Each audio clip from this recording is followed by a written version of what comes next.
എന്തായാലും എനിക്കിവിടെ പറയാനുള്ളത് എഇഒ ആണ് നമ്മുടെ ഇവിടെ വന്ന് അതിനുള്ള കാര്യങ്ങളും നമ്മൾ ഓരോരുത്തരെയും വിളിച്ച് സംസാരിക്കുകയും കുട്ടിയെയും പാരന്റിനെയും എല്ലാവരെയും ഇതിന് അധികാരപ്പെട്ട എല്ലാവരെയും വിളിച്ച് സംസാരിക്കുകയും ചെയ്തു. പക്ഷേ ഇത് സത്യവിരുദ്ധമാണ് എന്നുള്ളത് യാഥാർത്ഥ്യമായ കാര്യമാണ്. ഇവിടെ വന്നിരിക്കുന്ന റിപ്പോർട്ട്, അവിടുന്ന് DD ഓഫീസിൽ നിന്ന് വന്നിരിക്കുന്ന റിപ്പോർട്ട് സത്യവിരുദ്ധമാണ് എന്ന് തന്നെയാണ്. കാരണം നമുക്ക് എവിഡൻസ് ആയിട്ട് എല്ലാ കാര്യങ്ങളും തന്നെ നമ്മുടെ കൈവശം ഉണ്ട്.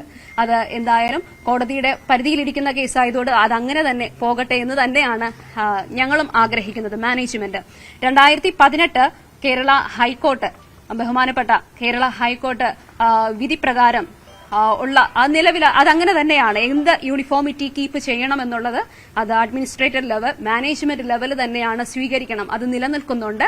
Anyway we will follow management respective rules and regulations in saint Rita's public school. Surely we will follow that.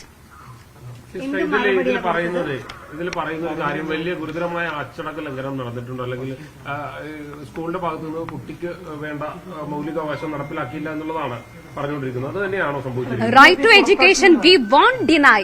ഞങ്ങൾ ഒരിക്കലും കുട്ടിയെ പുറത്താക്കിയിട്ടില്ല. Still now she is our student. ഇപ്പോഴും അഡ്മിഷൻ രജിസ്റ്ററിൽ she is presently she is our student. സത്യവിരുദ്ധമാണെന്ന് പറഞ്ഞു കഴിഞ്ഞു. നമുക്ക് എവിഡൻസോടുകൂടെ അതങ്ങനെയല്ല എന്ന് പ്രൂവ് ചെയ്തുകൊണ്ട് അദ്ദേഹത്തിന് മറുപടി വിട്ടിട്ടുണ്ട്. കുട്ടിയെ ക്ലാസ്സിൽ കയറ്റണമെന്നാണ്, അത് പാലിക്കില്ല. സ്കൂളിന്റെ നിയമം തന്നെ മുന്നോട്ട് പോകും.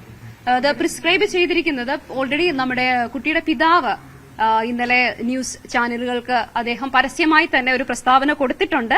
ഞങ്ങൾ സ്കൂളിന്റെ നിയമത്തിനോട് ചേർന്ന് പ്രവർത്തിക്കും എന്നുള്ള ഒരു പ്രസ്താവന കൊടുത്തിട്ടുണ്ട്. ഞങ്ങൾ ഇതുവരെയും പാരന്റിനെ മീറ്റ് ചെയ്തിട്ടില്ല. സൂൺ ഉടനെ തന്നെ പാരന്റിനെ മീറ്റ് ചെയ്യും. ഇപ്പോൾ നമുക്ക് DD ഓഫീസിൽ നിന്ന് ഒരു കോള് വന്നിട്ടുണ്ട്. നമ്മൾ അവർ അഭ്യർത്ഥിച്ചതിന് പ്രകാരം DD ഓഫീസിൽ 11 മണിക്ക് നമ്മൾ മെയിൽ വിട്ടിട്ടുണ്ട്. അദ്ദേഹം വിളിച്ചു പറയുന്നത് അത് ആ മെയിൽ അവിടെ ഇരുന്നോട്ടെ. Anyway we have to get the respond of the parents.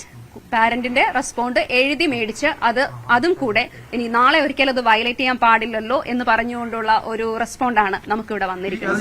ഹിജാബ് ധരിക്കാൻ കുട്ടിക്ക് അവകാശം കൊടുക്കില്ല എന്നുള്ളതാണോ? എന്താണ് സ്കൂൾ മാനേജ്മെന്റ് തീരുമാനം? എന്താണ് നിലവിലെ തീരുമാനം? മതേതരത്വ രാജ്യമാണ്. ഇവിടെ എല്ലാ കുട്ടികളും ഈക്വലാണ്. എല്ലാവരും ഈക്വലാണ്. അവർ ഈക്വലായിട്ട് തന്നെ പഠിച്ചു.